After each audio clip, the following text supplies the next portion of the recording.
Faman syahida minkum, maka barang siapa yang menyaksikan atau bertemu dengan bulan itu, yakni Ramadan, yang besok atau lusa akan dilihat hilalnya.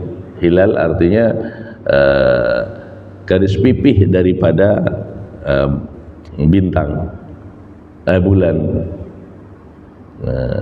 Bulan itu, bulan atau bendanya itu disebut hilal kalau waktu kecil. Disebut al-badru, badar. Nah, kalau purnama, tala'al badru alaina, telah terbit kepada kami bulan purnama.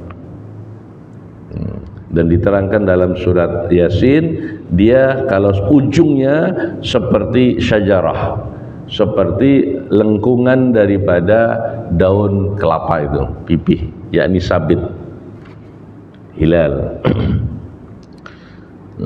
Falyasumhu, ini perintah Allah, maka hendaklah kamu berpuasa.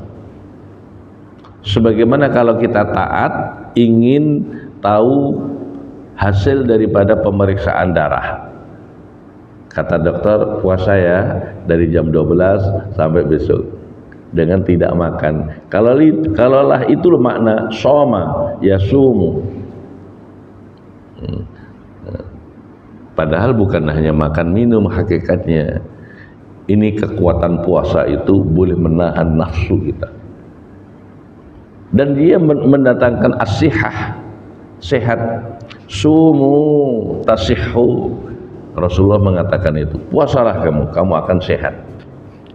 Dan sehat itu bukan hanya ketika kita dari tidak dapat berjalan kepada jalan, oh sehat kamu, padahal makna lebih daripada itu. Al-aqlus salim fil jismis salim, akal yang sehat itu ada pada tubuh yang sehat, pandangan yang sehat, pendengaran yang sehat, segala kehidupan yang sehat. Biasanya saya dan kita, kalau ada orang tua baru sungguh-sungguh, kalau tak ada orang tua, ya itu pengalaman ketika dengan calon mertua lah ya. Betul kan? Ada calon mertua, Allah Akbar. Ketika calon mertuanya balik, nah, itu ada pada kita masing-masing. Ini yang penting dari ayat itu. Maka puasa yang kita lakukan itu sebenarnya yuridu bikumul yusra, Allah menginginkan kemudahan untuk kamu. Wala yuridu bikumul usra, dan Allah tidak menginginkan kesulitan bagi kamu. Maka kalau ada saya dan kita atau siapa yang menerangkan bahwa puasa itu beban, puasa itu berat, salah. Puasa yang diperintahkan oleh Allah di bulan Ramadan adalah kemudahan dari Allah, dan sayangnya Allah kepada kita sebagai umat Nabi Muhammad, sebagaimana umat-umat yang dahulu telah menghilangkan puasa itu dan banyak yang khianat terhadap ajarannya. Nah, kalau orang Islam sendiri tidak mau puasa, dia sedang berkhianat ketika menjadi umat Nabi Muhammad dan menjadi orang Islam, dan ini dosa besar, bukan hanya dosa biasa. Sehingga diterangkan dalam hadis bahwa andai kita sengaja tidak berpuasa satu hari tanpa sebab, usia kita yang 60 tahun untuk membayar satu puasa yang kita nodai dan khianati tidak cukup. Kita akan masih tertimpa dosa itu, dan nanti di akhirat akan dipertanggungjawabkan. Mudah-mudahan, atau dalam keterangan kecuali kalau Allah sudah ampunkan. Begitu juga sholat.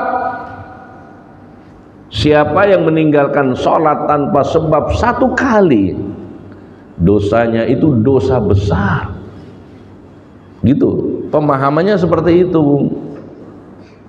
Tetapi alhamdulillah, innallaha ghafurur rahim.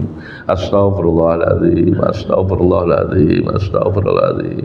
Ajirna minan nar, ajirna minan nar, ajirna minan nar. Kita dapat sehat, pergi silaturahim ke orang tua.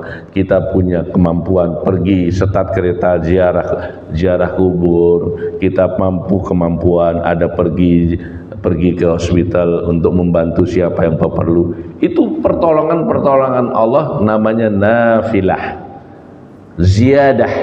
Al khairu huwa ziyadah. Kebaikan itu adalah tambahan dari Allah agar melalui seperti itu dosa-dosa kita diampunkan oleh Allah. Seperti bagaimana puasa.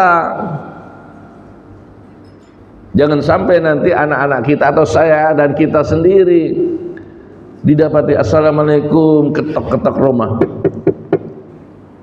tiba-tiba dibuka di dalam waktu Ramadan pesta makan pagi. Astagfirullahaladzim.